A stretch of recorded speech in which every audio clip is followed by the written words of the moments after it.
চোরাচালান শব্দটি শুনলেই একটা চোরা বা গোপন গোপন ছবি ভেসে উঠতে পারে আপনার চোখের সামনে।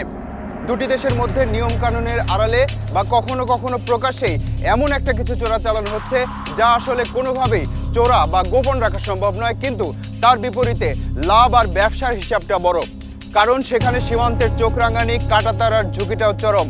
এরপরও যদি বুঝতে সমস্যা হয় তাহলে বলি দেশ দুটি বলতে আসলে বাংলাদেশ আর ভারতের কথাই বলছি। আর যা চোরাচালানের কথা বলছিলাম তা হলো গরু। তালাশের এই পর্বে আমরা গরু চোরাচালানের অলিগলিতে ঘুরে বেড়াবো।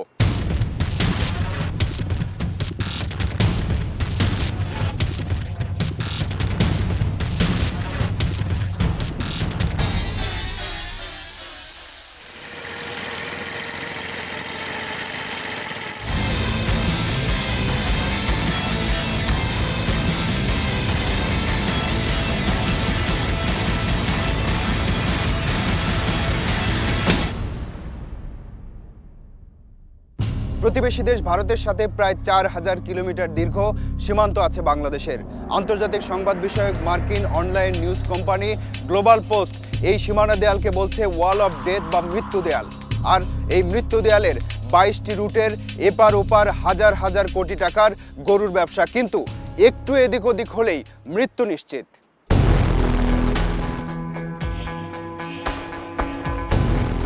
মাছে ভাতে বাঙালির খাবারের তালিকায় জনপ্রিয় একটি খাবার গরুর মাংস। পরিসংখ্যান বলছে জনপ্রতি 120 গ্রাম মাংসের চাহিদা থাকলেও যোগান রয়েছে মাত্র 32 গ্রাম। এরপরেও ভারতীয় গরু না আসলে এ চাহিদাও পূরণ করা সম্ভব ছিল কিনা সে প্রশ্ন করাই যেতে পারে। ভারতের সংবাদ সংস্থা তেহলকার তথ্য অনুযায়ী প্রতি বছর ভারত থেকে প্রায় 1 কোটি গরু আসে বাংলাদেশে। টাকার হিসাবে তা 15 থেকে 20 হাজার কোটি টাকার ব্যবসা। 120 গ্রাম মাংস দরকার প্রতিজন প্রতিদিন। আমাদের দেশে যে গরু আছে সেই গরু থেকে আমরা মাংস পাচ্ছি পার পার্সন পার ডে 38 থেকে 40 গ্রাম।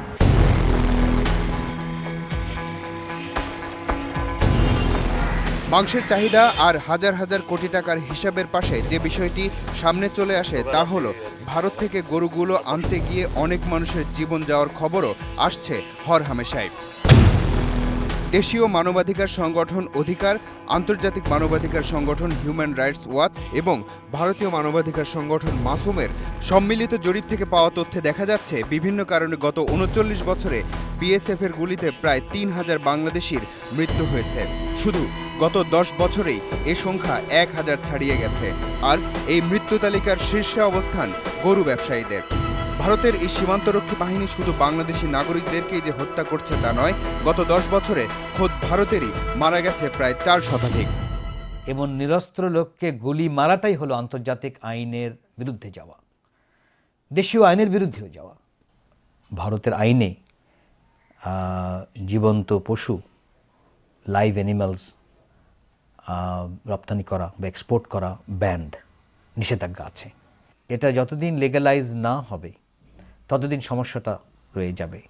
সীমান্ত তাহলে এখন শুধু ভৌগোলিক সীমানা রক্ষার একটি লাইন বা রেখায় নয়, অনেক মানুষের মৃত্যু রেখাও বটে। এমন চিন্তা দর্শক আপনাদের মাথায় আসতেই পারে, কিন্তু তালাশের এবারের পর্বের লক্ষ্য সেটা নয়। আবার হাজারো মানুষ বা হাজার হাজার কোটি টাকার গরু চোরাচালানের হিসাবের দিকেও নজর দিচ্ছি না আমরা আপনাদের দেখাতে চাই প্রতিদিন প্রতিক্ষণ কি কি ঘটনা ঘটছে ওই সীমান্ত এলাকাগুলোতে। তাই তালাশ টিমের এবারের গন্তব্য ঢাকা থেকে প্রায় 400 কিলোমিটার দূরের সীমানায়।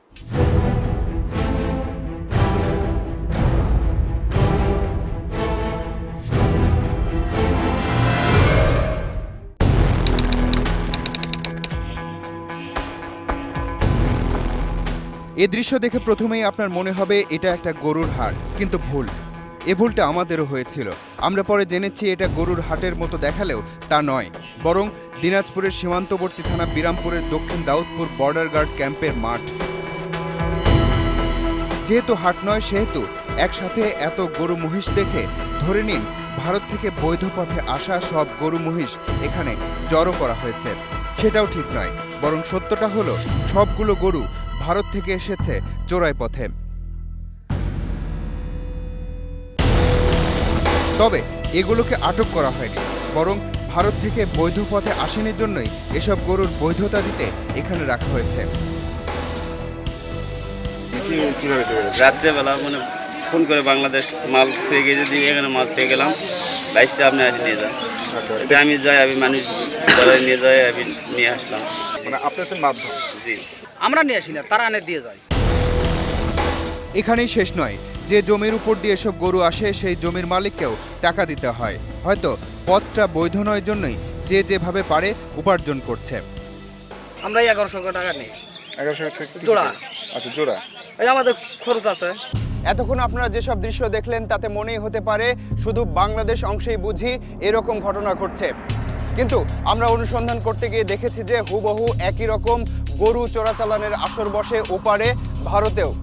এ নিয়ে বিস্তারিত প্রতিবেদন তৈরি করেছে ন্যাশনাল জিওগ্রাফিক চ্যানেল। চলুন আমরা ওই প্রতিবেদনটির মূল অংশ দেখে আসি।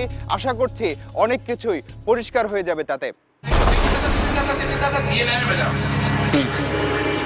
ন্যাশনাল জিওগ্রাফিক চ্যানেলের এই প্রতিবেদনে দেখা যাচ্ছে ভারত বাংলাদেশ সীমান্তের ভারতীয় অংশের একটি জায়গায় হাটের মতো করে অনেকগুলো গরু জড়ো করা হয়েছে। এখানে প্রতিবেদক বলছেন এই হাট হলো ভারতের সবচেয়ে বড় চোরাচালানের স্থান, যেখান থেকে হাজার হাজার গরু চলে যায় সীমান্তের ওপারে অর্থাৎ বাংলাদেশে। প্রতিবেদনটিতে দেখানো হয়েছে ভারতে যে গরু 5,000 টাকায় বিক্রি হয় তা বাংলাদেশে পাচার করতে পারলে 4 গুণ বেশি দামে বিক্রি করা যায়। 4 times as much, and demand is high. এই গরুগুলি যাচ্ছে বাংলাদেশে। এখানে একজন স্থানীয় বাসিন্দা বলছেন সীমান্তে বিএসএফ কে টাকা দিলেই গরু চোরাচালানে তেমন কোনো সমস্যা হয় না, কিন্তু টাকা না দিলেই যত বিপদ। তখন বিএসএফ সদস্যরা গুলি করতেও পিছু পা হয় না, আর শারীরিক নির্যাতন তো আছেই। করার ক্ষেত্রে হেল্প করবে। ন্যাশনাল জিওগ্রাফিকের এই সরেজমিন প্রতিবেদনে বেরিয়ে এসেছে যে এটা আসলে গরুর যুদ্ধ বা গরুর জন্য যুদ্ধ। গতকাল রাত্রিতেও So this is basically a cow war. হ্যাঁ, গরুর যুদ্ধ। And they do so by registering. প্রতিবেদনটি শেষ হয়েছে গবাদি পশুর এক অভিনব পরিচয়পত্র তৈরির মধ্যে দিয়ে, যেখানে দেখা যাচ্ছে আনুষ্ঠানিকভাবে গৃহপালিত গবাদি পশুর ছবি তুলে এক ধরনের সচিত্র সনদ তৈরি করা হচ্ছে, যাতে প্রমাণিত হবে এসব গবাদি পশু চোরাচালানের জন্য নয়। So these are like ID cards.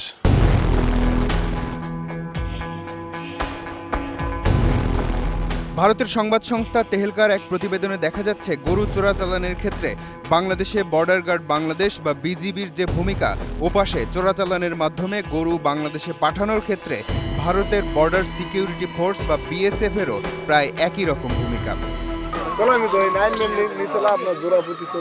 Indian টাকা 10 জন মিলে যদি 10,000 হয় তাহলে ভাগত যায় কত পড়বে? 500। আর 1,000 ঘাক করে 3,000 পাই যাও নেপাল এ করে দেয়। হ্যাঁ, এটা প্রকাশ নয়।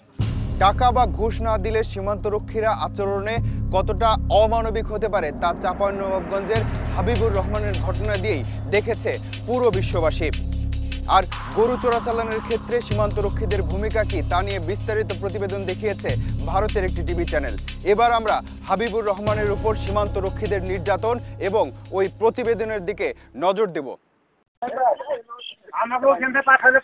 গোপনে ধারণ করা এই ছবিটিতে দেখা যাচ্ছে ভারতীয় সীমান্তরক্ষী বাহিনী বিএসএফ এর উপস্থিতিতেই কিছু গরু এপার ওপার হচ্ছে। তার কিছুক্ষণের মধ্যেই দেখা যায় আটকে রাখা এক ব্যক্তির উপর অমানসিক নির্যাতন শুরু করে তারা। পরে উদ্ঘাটিত হয়েছে যে ওই নির্যাতিত ব্যক্তির বাড়ি বাংলাদেশের চাঁপাইনবাবগঞ্জ জেলায়। নাম হাবিবুর রহমান।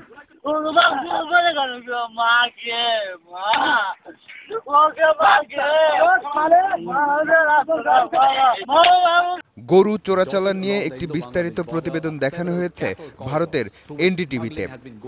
এই প্রতিবেদনে গরু চোরাচালানের রুট দেখানোর জন্য আসামের ধুবড়ী সীমান্তকে বেছে নেওয়া হয়েছে। এখানে প্রতিবেদক বলছেন ছবিতে যে গরুর চালান দেখা যাচ্ছে তা মধ্যপ্রদেশ থেকে এসেছে এবং রাত 10টা থেকে গরুগুলোকে সীমান্ত পার করা শুরু হয়, চলে সারা রাত। গরুগুলো প্রধানত পাঞ্জাব, হরিয়ানা, বিহার এবং মধ্যপ্রদেশ থেকে আসে, আর গরু বহনকারী ট্রাকগুলোকে বিভিন্ন চেকপোস্টে প্রায় 20,000 রুপি করে দিতে হয়। রামনারায়ণ চৌধুরী নামের এক নাইট গার্ড বলেছেন নৌপথে কিভাবে পার হয় গরুগুলো, বলেছেন কারা সহযোগিতা করে আর কাকে কত টাকা দিতে হয়। প্রতিবেদনটিতে বলা হয়েছে একটা সুসংগঠিত মাফিয়া চক্র নিয়ন্ত্রণ করছে এই গরু চোরাচালানের নেটওয়ার্ক।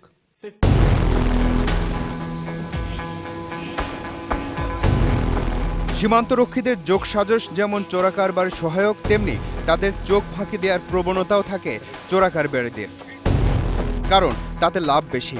আইনের চোখ ফাঁকি দিতে চোরাকারবারীরা গরুর শরীরে সাংকেতিক চিহ্ন ব্যবহার করে। আমাদের চিহ্ন আছে, চিহ্নগুলো একটু দেখা ওই যে আমাদের লেজ কাটা, তারপরে আপনার ওই যে কারো ওই যে নাকের উপর দাগ, কারো কপালে দাগ, কারো রং, কারো ওই যে মাথার চুল কাটা, বুঝতে পারছেন? এতক্ষণ ধরে আমরা যদি আমাদের অনুসন্ধানের পটভূমি তৈরি করে থাকি, তাহলে বলতে হয় এখনো বহু পথ যাবার বাকি। আমাদেরকে জানতে হবে গরু চোরাকারবারীরা কি কি পদ্ধতিতে গরু চোরাচালান করে, আর অবৈধ পথে আসা গরুগুলোই বৈধতা পাচ্ছে কিভাবে। একটা ছোট্ট বিরতি নিচ্ছি, ফিরে এসে খুঁজবো সবগুলো প্রশ্নের উত্তর।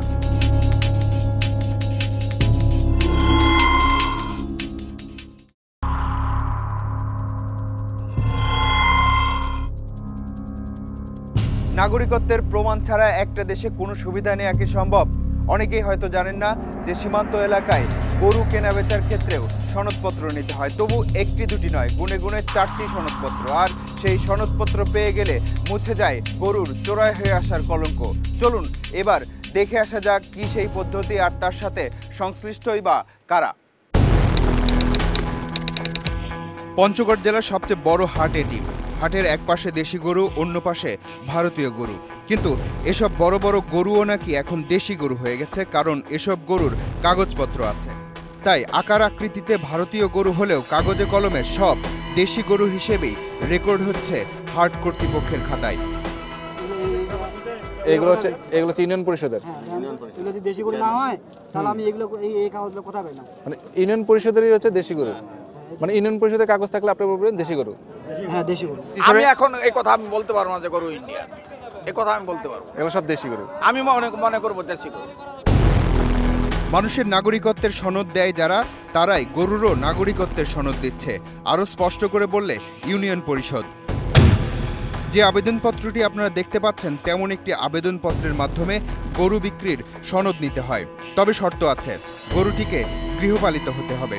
যাচাই বাছাইয়ে সবকিছু ঠিকঠাক থাকলে আবেদনকারীকে 4 রঙের 4টি সনদপত্র দেওয়া হয়।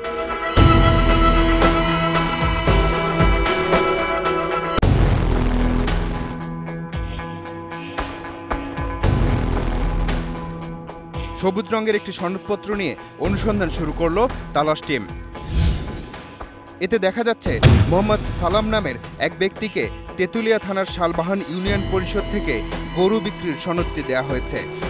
কিন্তু শালবাহান ইউনিয়নের কালীগঞ্জ গ্রামে গিয়ে সালামকে পাওয়া গেল না, পাওয়া গেল তার স্ত্রীকে।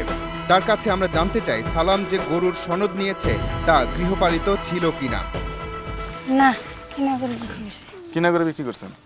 কতটা কিনছিল গরুটা? ওটা আমি বলতে পারি, বাজার থেকে কিনছে, বাজার থেকে না, আমার বাসা গরু আনে না তো। সনদপত্রটিতে শনাক্তকারী হিসেবে রুহুলের নাম আছে, তাকে পেলেও হয়।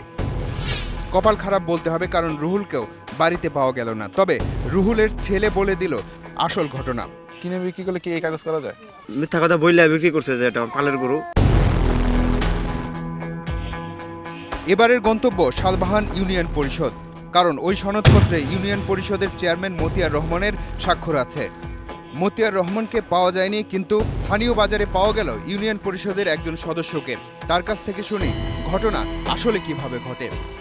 যেমন এই সালাম একটা গরু ব্যবসায়ী, সে যাই বললে যে আমি একটা গরু কিনছি মুখ, বা আমার বাড়ির গরু নিবো হাটে, তাদের নিজের গরু বললে তারা পারমিট নিয়ে যায়। এটা তো সে একদিন 2 দিন করে না, অনেক দিন করে। ওই গরুর ব্যবসা করে, বলে যে মোটটা কিনছি, আমার নামে পারমিট করে দাও। ওই বিশ্বাসে চেয়ারম্যান সব দিয়ে দেয়। হাজার হাজার কিলোমিটার সীমান্তে সতর্ক পাহারায় সীমান্তরক্ষীরা, কিন্তু প্রতিদিনই চোরাচালান হচ্ছে হাজার হাজার গরু। গুলি চলে, নির্যাতন চলে, আহত হয়, নিহত হয় মানুষ। কিন্তু এত কিছুর পরও গরুগুলো চোরাচালান হয়ে সীমান্ত পার হয়ে আসে কিভাবে, সে পদ্ধতি জানতে সীমান্তে এবার নির্ঘুম তালাশ টিম। গভীর রাত আর ঘন কুয়াশা ভেদ করে চোরাচালানের অনুসন্ধানে তালাশ টিমের গন্তব্য পঞ্চগড়ের সীমান্ত এলাকা। কাজীপাড়া সীমান্ত দিয়ে গরু আসতে পারে এমন তথ্য পেয়ে সীমান্তের কাঁটাতার থেকে 300 গজ দূরে ওঁত পেতে বসে থাকে তালাশ টিম। প্রচণ্ড ঠান্ডার মধ্যে 2 ঘন্টা অপেক্ষার পর হঠাৎ গরু আসার শব্দ। ক্যামেরার আলো জ্বালালে দেখা গেল 4টি ভারতীয় গরু নিয়ে আসছে 2 জন ব্যক্তি।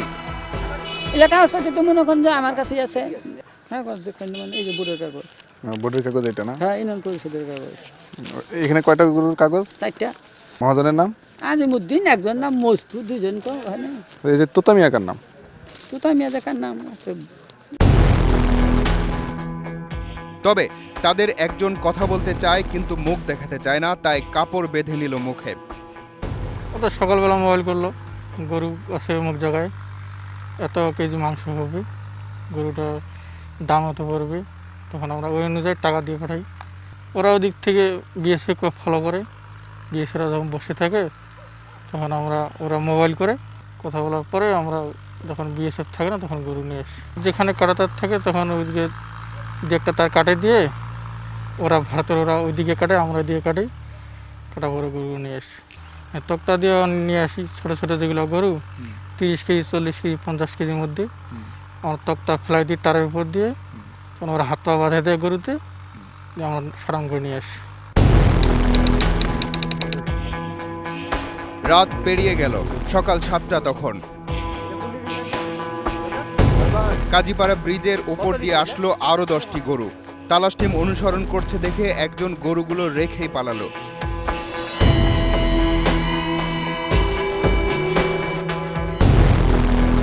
পঞ্চগড়ের বিভিন্ন সীমান্ত এলাকা ঘুরে জানা গেল এখানকার গরু চুরির আরো কিছু পদ্ধতি। বর্ষাকালে যখন নদীতে পানি অনেক থাকে তখন ওই পাশ থেকে গরু 20-30টা 50টা একসাথে নদীতে ভাসায় দেয়। ভাসায় দিলে পরে ভাসতে ভাসতে চলে আসে এদিকে, পরে সাইডে কিনারায় তুলে। ওইখানে স্ক্রুপ থাকে আর কি, ওই স্ক্রুপ দিয়া ওই যে কিয়া করিয়া নাট খসার পরে মনে করি ওটা ফেলে দিন, ফেলে দেওয়ার পরে বাস গরু এখানে 10 মিনিটের মধ্যে মেকআপ হয়ে গেল। সীমান্তের পরতে পরতে ভিন্ন ভিন্ন গল্প। দেশের অন্য অংশের মানুষের জীবন আর সীমান্তের মানুষের জীবন এক নয়। সীমানা রেখা বরাবর বসবাসকারী মানুষের পেশাও কাঁটাতারের সুবিধা অসুবিধার বিচারেই নির্ধারিত হয়। আবারও বলতে হয়, ওখানে মানুষ ঝুঁকি নেয় লাভের বিচারে। সেখানে খোদ একজন ইউনিয়ন পরিষদের চেয়ারম্যান বলছেন চোরাচালান নাকি তুলনামূলকভাবে ভালো কাজ।